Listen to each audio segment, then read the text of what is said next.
Current में जो integral का जो हमारा चैप्टर चल रहा है उसमें हम सब्स्टिट्यूशन मेथड से इंटीग्रेट करना सीख रहे हैं, जिसमें मैंने एक क्वेश्चन लिया हुआ है जी मेंस का अप्रैल 10 को 2023 में सेकंड सेट का ये क्वेश्चन है for alpha beta gamma delta element of n, मतलब नेचुरल नंबर के एलिमेंट हैं, if integral of x by e whole power 2x plus e by x whole power 2x into log x base e with respect to x is equal to 1 by alpha into x by e whole power beta into x minus 1 by gamma into e by x power delta into x plus integral constant c है। Then तब find out the value of alpha plus 2 beta plus 3 gamma minus 4 delta is equal to, option हमारे चार हैं यहाँ। पहला option है, first option है 1, second option -4, third option -8 और फोर्थ ऑप्शन जो है वो 4 है। तो हमें इसे सॉल्व करना है। हम इसका लेफ्ट हैंड साइड ले लेंगे, ये जो लेफ्ट हैंड साइड है हम इसको लेके और सॉल्व करेंगे, इंटीग्रेट करेंगे, ठीक है। इसको इंटीग्रेट करने के बाद जो वैल्यू आएगा उससे राइट हैंड साइड के वैल्यू का कंपेरिजन कर लेंगे, और जिससे कि हमें अल्फ़ा बीटा गामा का वैल्यू और डेल्टा का वैल्यू फाइंड आउट हो जाएगा। तो यहाँ लेते हैं let integral of x by e whole power 2x plus e by x whole power 2x into log x base e with respect to x। अब हम यहाँ देख पा रहे हैं कि ये दो टर्म है ना, यहाँ 2 टर्म्स हैं। 2 टर्म्स में हम यहाँ देख पा रहे हैं यहाँ x है और यहाँ e है। अगर ये दोनों ही एक जैसे होते, यहाँ भी x होता, यहाँ भी x होता, यहाँ भी x होता, यहाँ भी x होता, या फिर दोनों ही जगह e होता डिनोमिनेटर और न्यूमरेटर में, तो थोड़ा इसको आसानी से हम सॉल्व कर पाते।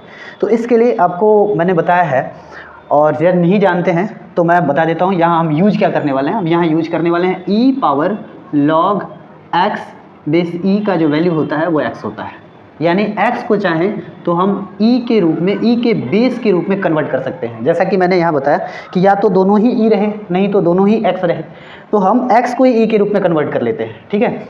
तो ऐसा ही करते हैं। तो यहाँ लिखते हैं या इंटीग्रल ऑफ x का जो वैल्यू है उसको हम e power log x base e में चेंज कर लेते हैं। यहाँ लिखेंगे e power log base e, और बाई पहले से e है, उस पर पावर 2x है, प्लस यहाँ भी वैसे ही कर लेंगे e by e power log x base e whole power 2x into log x base e with respect to x। अब चूँकि बेस इक्वल है तो हम यहाँ पावर 1 है, हम पावर्स को सब्ट्रैक्ट कर लेते हैं। तो यहाँ लिखेंगे integral of e power log x base e minus 1, और उस पे पावर 2x है, तो उस पे पावर 2x है तो यहाँ 2x का मल्टीप्लिकेशन कर लेंगे, क्योंकि पावर से पावर का मल्टीप्लिकेशन हो जाता है। यानी कहने का मतलब e power log x base e minus 1, और इस पे पावर 2x है, तो पावर से पावर का मल्टीप्लिकेशन हो जाता है। तो यहाँ मल्टीप्लिकेशन हो गया तो यहाँ 2x हो गया, और यहाँ इससे भी मल्टीप्लाई कर लेंगे, क्योंकि ये 2 टर्म हैं और इन दोनों से ही इसको डिस्ट्रीब्यूशन लॉ द्वारा मल्टीप्लाई करना पड़ेगा। तो यहाँ लिख देंगे log x बेस e, और फिर यहाँ विद रिस्पेक्ट टू x, फिर प्लस है तो प्लस, और इंटीग्रल ऑफ इसका भी इंटीग्रल कर लेंगे e पावर, यहाँ हो जाएगा, यहाँ 1 है, 1 minus log x base e into 2x हो जाएगा, और विद रिस्पेक्ट टू x हो जाएगा। अब फिर आगे इसको सॉल्व करते हैं, इसको i1 और इसको i2 करके सॉल्व कर लेते हैं, और फिर यहाँ वैल्यू इनके पुट कर लेंगे। तो यहाँ अगर हम इसको सॉल्व करें तो यहाँ आप देख पा रहे हैं कि ये जो इसका पावर है, इस पूरे पावर का को t के इक्वल मान लेंगे, और इसको t के इक्वल सब्स्टिट्यूट करके और इसका डिफरेंशियल फाइंड आउट कर लेंगे। तो यहाँ लिखेंगे लेट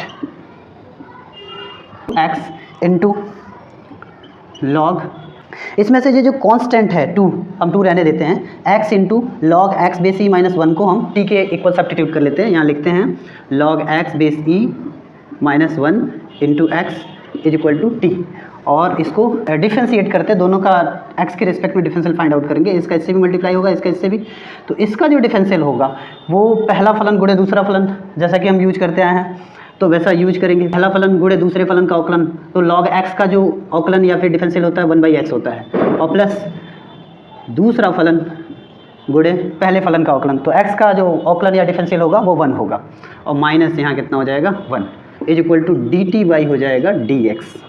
अब x से x कैंसिल हो जाएगा 1 टाइम में, तो 1 1 जार 1 प्लस 1 और माइनस 1 कैंसिल हो जाएगा, बचेगा सिर्फ कितना log x base e is equal to dt by dx। dx को भी इधर ट्रांसपोज कर लेंगे, जिसकी वजह से यहाँ हो जाएगा into d x is equal to dt। तो ये डेटा और ये डेटा हम ले लेंगे सब्स्टिट्यूशन के लिए, ठीक है। तो फिर इसके लिए हमें इसे इरेज करना पड़ेगा, या फिर हम यहाँ सॉल्व कर लेते हैं। तो फिर अभी हम इसको लेके सॉल्व करते हैं, लिखते हैं I1 is equal to integral of e power x into log x base e minus 1 को हम t के बराबर मान लेंगे, और उसके गुणज में अभी भी 2 है तो वहाँ 2 लिख देंगे, और log x base e into d x जो कि यहाँ हमारे पास है वो dt के रूप में कन्वर्ट हो जाएगा, तो यहाँ dt हो जाएगा। अभी इसको सॉल्व करेंगे तो हम ये जानते हैं e पावर 2x का जो डिफरेंशियल होता है 1/2 इंटू ई पावर 2x ही होगा, मतलब e पावर 2t ही होगा, यहाँ हम 2t ही लिखेंगे, प्लस यहाँ इंटीग्रल कांस्टेंट c1 होगा, उसको अभी छोड़ देंगे। फिर रिवर्स सब्स्टिट्यूशन करेंगे तो हाफ इंटू ई पावर जो 2t है उसको लिख देंगे 2 into x into log x base e minus 1, ऐसा लिख देंगे। अभी हम ये देख पा रहे हैं कि उसमें जो हमने एक टर्म सॉल्व कर लिया हुआ है, दूसरा टर्म सॉल्व करना है, इसका एक टर्म के बराबर, दूसरा टर्म दूसरे टर्म के बराबर होगा। तो हम इस फॉर्म में ले आने के लिए इसको क्या करेंगे, जैसे हमने इसको इस रूप में बदला था फिर इसको रिवर्स करके ऐसे बदल सकते हैं, ठीक है। तो देख रहे हैं हम सेम वैसे है ही वो, e power 2x log x base e minus 1 को हम लिख सकते हैं इतना फिर से, तो यहाँ लिख देंगे हाफ इंटू एक्स बाई ई और उस पे पावर कितना 2x, ऐसा कर लेंगे। इंटीग्रल कांस्टेंट यहाँ c1 लिख सकते हैं, यहाँ प्लस c1 लिख लीजिए, ठीक है। लिखे या ना लिखे एक ही बार बाद में भी लिख सकते हैं। और ऐसे ही फिर इसी प्रकार जो है हम I2 का भी, मतलब इसको भी इंटीग्रेट करेंगे, ठीक वैसे ही सब्स्टिट्यूट करेंगे। 1 minus log x base e is equal to t मान लेंगे, और होगा कुछ नहीं, बस ये वाला पद पहले है और ये वाला पद बाद में है, इसमें और कोई चेंजिंग नहीं होगा। यहाँ माइनस लॉग आ जाएगा, जिसकी वजह से ये माइनस डी टी हो जाएगा, मतलब सब सेम टू सेम है, इसका रिवर्स है ये, ठीक है। तो लिखेंगे therefore I2 is equal to हो जाएगा माइनस हाफ, इसका भी हाफ ही होगा, और e बाई एक्स हो जाएगा, उस पर पावर 2x हो जाएगा, प्लस c2 हो जाएगा। तो I1 का वैल्यू ये है और I2 का वैल्यू ये है। अब इन दोनों वैल्यू को यहाँ पुट कर लेते हैं, तो यहाँ लिखेंगे I1 प्लस I2, जैसा कि है यहाँ पे हमारा I1 और प्लस I2। I1 का जो वैल्यू है हाफ x बाई ई और पावर 2x है, और प्लस c1 है, और दूसरे का I2 का c2 है, तो c1 और c2 को एक ही बार c लिख लेंगे, और यहाँ I2 का जो वैल्यू है वो है minus half e by x power 2x, और यहाँ c कर लेंगे, c1 और c2 को एक साथ ऐड, हमें जो प्राप्त हुआ I1 प्लस I2 का जो वैल्यू हुआ हम इसका कंपेयर इससे कर लेंगे। फ्रॉम कंपेयरिंग, मैं शॉर्ट में लिख दे रहा हूँ, to right hand side with integral of left hand side compare करेंगे तो हमें मिल क्या जाएगा, 1 बाई अल्फ़ा, यहाँ 1/2 है, यहाँ भी 1 है, यहाँ अल्फ़ा है, यहाँ बाई 2 है, तो अल्फ़ा इज इक्वल टू मिल जाएगा 2। यहाँ x बाई ई है, यहाँ x बाई है whole power beta into x है, और यहाँ 2 इंटू एक्स है, तो यहाँ भी x है यहाँ भी x है, अंतर क्या है, यहाँ 2 है और यहाँ बीटा है, तो बीटा इज इक्वल टू 2 हो जाएगा। फिर माइनस यहाँ भी है, माइनस यहाँ भी है, अगर यहाँ प्लस होता है यहाँ माइनस होता तो साइन के साथ लिखते, लेकिन दोनों जगह माइनस है तो फिर उसमें कोई चेंजिंग नहीं होगा। यहाँ गामा और यहाँ बाई 2, तो गामा इज इक्वल टू 2 हो जाएगा।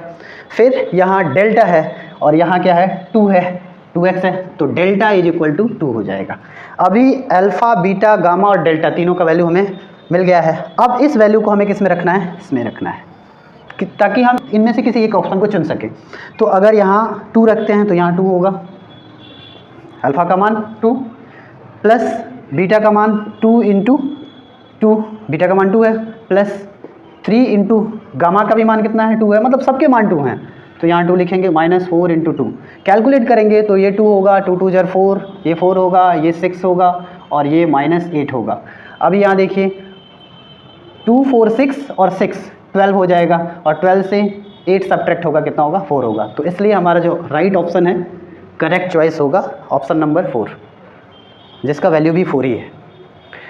लेकिन ये तो रहा हमारा बेसिक मेथड, हमने बेसिक मेथड से इसको सॉल्व किया तो इतना देर लगा। अगर हमें पूरा क्वेश्चन सॉल्व करना हो, पूरा पेपर, तो सोचिए कितना समय लगेगा। इस मेथड से तो काम चलेगा नहीं, इसके लिए हमें शॉर्ट ट्रिक्स चाहिए, ठीक है। और शॉर्ट ट्रिक्स जानने के लिए हमारे चैनल को सब्सक्राइब कीजिए, और हम जल्दी ही एक एडवांस कोर्स शुरू करने जा रहे हैं जिसमें आप जी मेंस और जी एडवांस के शॉर्ट ट्रिक्स से क्वेश्चंस को सॉल्व करना सीखेंगे। वीडियो देखते रहिए, वीडियो देखने के लिए धन्यवाद।